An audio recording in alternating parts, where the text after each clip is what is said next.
Bonjour à tous et toutes. Tout d'abord, je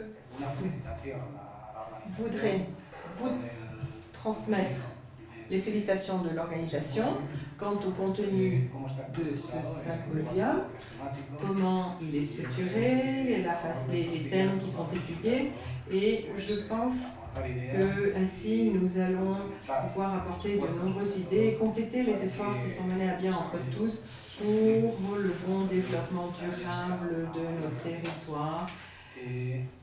Je tiens aussi à dire que le cadre choisi pour tenir ce symposium est absolument extraordinaire. Et nous avons eu hier tous l'occasion de visiter le musée sur Atapuerca. Nous avons vu comment on intègre dans cette visite cette rencontre, parce que nous voyons l'évolution de l'être humain depuis 2 millions d'années, là où la présence humaine a été nécessaire, elle est toujours et doit l'être encore pour conserver nos territoires et notre nature. On ne saurait comprendre une conservation de notre patrimoine naturel, de nos forêts, sans la présence des êtres humains. Donc tous nos efforts doivent permettre de garantir la présence sociale, et lorsque nous parlons en ces termes, c'est avec tout le contexte des actions internationales et nationales de gestion durable qui doivent prioriser les aspects sociaux et des conditions qui permettent à notre société qui a toujours existé, qui a vécu dans ces bois, dans ces forêts, continue de le faire. Et avec des ressources économiques dans nos forêts qui permettent justement que la population s'y fixe et qui nous permettent de conserver cet environnement, l'objectif et la responsabilité de tous. Voilà. Je voudrais maintenant vous donner un aperçu des actions de l'Union européenne pour l'amélioration de la gouvernance forestière, savoir quelles sont les dernières initiatives législatives qui ont été prises au sein de l'Union européenne afin d'améliorer la gouvernance. Il est certain que tous les pays au monde, enfin la plupart des pays au monde ont développé un programme forestier et au niveau international, la création du Forum forestier des Nations Unies a permis d'élaborer des programmes qui se matérialisent ensuite dans des développements législatifs afin de renforcer, de permettre une meilleure gestion forestière. Malgré tout, il y a des lacunes, des faiblesses et nous avons de nombreux défis à relever, de nombreuses menaces. C'est pourquoi nous travaillons tous les pays ensemble. À l'heure actuelle, au sein de l'Union européenne, à partir de 2003, on a lancé de nouvelles initiatives législatives et avec en Espagne l'adoption de règlements qui vont dans le même sens. Freiner le progrès du commerce illégal de coupe non autorisée de bois, étant donné les implications sociales, économiques et de conflits que cela peut avoir dans les pays où cela se fait. Comme je l'ai dit, en Europe, les activités forestières sont fortement réglementées, contrôlées depuis plus d'un siècle et demi. Il existe un système très fort de surveillance et de supervision pour le respect de la législation forestière, qui est très exigeante. Cependant, on importe un pourcentage important de bois, de l'ordre de 10 à 15%, et du bois qui circule dans l'Union européenne et pour lequel il n'y a pas un contrôle sur le total du bois qui circule en Europe et qui se trouve sur notre marché. Et il faut donc un système qui garantisse que la législation forestière est respectée partout. Alors, comme vous savez, les coupes illégales signifient des inconvénients, des problèmes divers tels que les pertes de surface forestière globale, les pertes bien sûr de diversité biologique, en faune comme en flore, et les États perdent le contrôle de leur territoire, perdent des revenus qui découlent des taxes et qui sont nécessaires pour le développement économique du pays.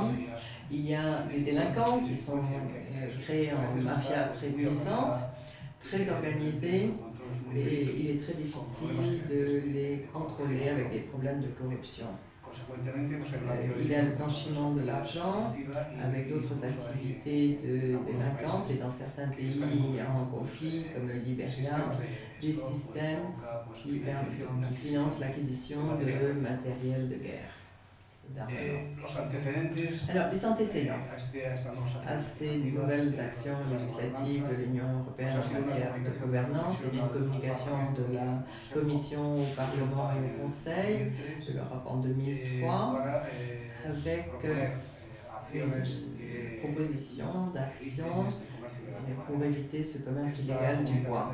Cette communication de la Commission au Parlement et au Conseil a été accueillie favorablement et a découlé dans différentes instructions du Conseil et du Parlement pour que la Commission élabore les cadres de régulation. Entre autres, cela signifie un accord avec un pré-règlement qui a été adopté, le règlement 2173-2005 sur les systèmes de licence FLECT. Ce règlement a été développé en 2008 pour compléter ce dispositif qu'il y avait avec le système FLECT. On a vu également que ce système FLECT, que je vous expliquerai ensuite, se base sur des accords d'association de volontariat, donc est à ses premiers débuts, et il y a une certaine partie de bois qui est encore hors contrôle, et il a fallu un nouveau règlement que je vous commenterai, qui un système de diligence due afin d'introduire la traçabilité du bois sur le marché communautaire. Alors le plan d'action FLECT, ce règlement de 2005, quels sont ses objectifs? Eh bien, évidemment, aider les producteurs de bois des pays d'origine pour mettre en place un système de traçabilité se base sur des accords volontaires de coopération avec les pays producteurs. À l'heure actuelle, il y a 4 pays africains qui, justement, ont adopté cet accord FLECT et 6 pays en négociation entre l'Afrique et l'Asie pour cette adoption volontaire de l'accord FLECT. 3 pays en Afrique et 3 pays en Asie en négociation. C'est un système de concession de licences spécifiques pour introduire le bois en provenance de ces pays, avec une politique d'achat public vaine. Cela favorise l'initiative du secteur privé dans ce sens, en profitant du cadre qui existe déjà.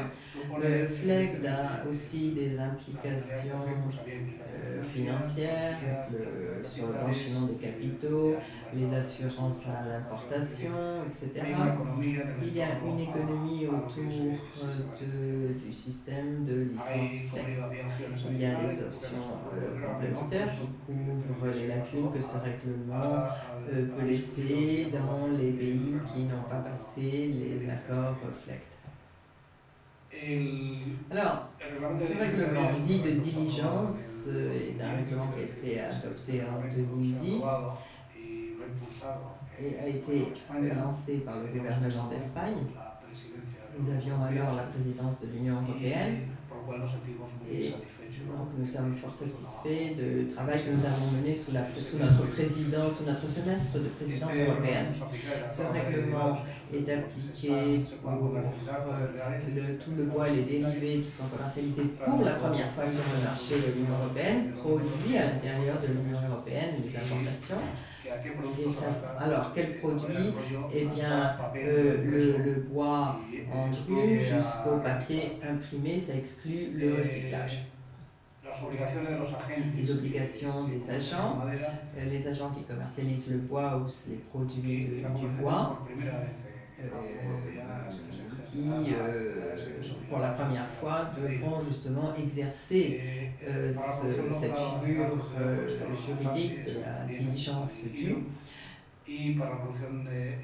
Pour la production locale ou nationale, le propriétaire forestier également. Pour la production extérieure, c'est l'importateur. Les agents qui commercialisent le bois ou les produits du bois seront capables d'identifier sur toute la chaîne de fourniture les agents qui ont fourni le bois et les produits du bois et les commerçants qui ont, bien, lorsque nécessaire, les commerçants qui ont fourni ce bois, il est interdit la commercialisation du bois dont on a tiré parti par ailleurs. La législation en vigueur, c'est la législation du pays d'exploitation, les droits de l'exploitation du bois à l'intérieur des limites publiées officiellement et les taxes correspondantes avec la législation environnementale et forestière et la conservation de la biodiversité lorsqu'elle est directement liée avec l'exploitation du bois. Les droits juridiques des tiers en relation avec l'utilisation et la possession concernés par l'utilisation du bois et le commerce et les douanes. Alors, ce système de diligence, comme vous voyez, passe par un système informatif avec une gestion du risque, une risque parce que la législation n'a pas été respectée, un risque relatif, et il peut y avoir une demande d'audit qui valide la vente du bois en question qui arrive sur le marché. Lorsque le risque est élevé de non-respect de la loi, eh bien, il y a aussi un audit. Les produits affectés par ce règlement de diligence, eh bien, c'est le bois en brume, le bois de chauffage, le bois scié, le bois profilé, le contreplaqué, vous voyez tous les panneaux de fibres de particules, le matériel d'emballage, le casserie, etc. Alors, le fonctionnement de ce règlement de diligence, eh bien, ce règlement qui a été adopté en 2010 dit que les pays membres de l'Union européenne doivent faire une transposition de cette norme communautaire dans la législation nationale, où, dans le cas de l'Espagne, nous avons eu un décret royal qui a désigné l'autorité nationale compétente en matière de contrôle de ce règlement et au contrôle du système FLEGT. Il y a donc une obligation temporaire avant le 3 juin de cette année 2011, nous devons avoir désigné l'autorité compétente. Voilà, donc cela doit être en phase d'adoption imminente de ce cadre juridique. Comme je vous l'ai dit, cette autorité compétente doit vérifier l'opérateur qui a recours à ce système FLEGT, et ça peut être fait directement par l'opérateur ou par un organisme de supervision avec un travail de contrôle préalable qui permet à l'opérateur d'avoir cette supervision, cet enregistrement.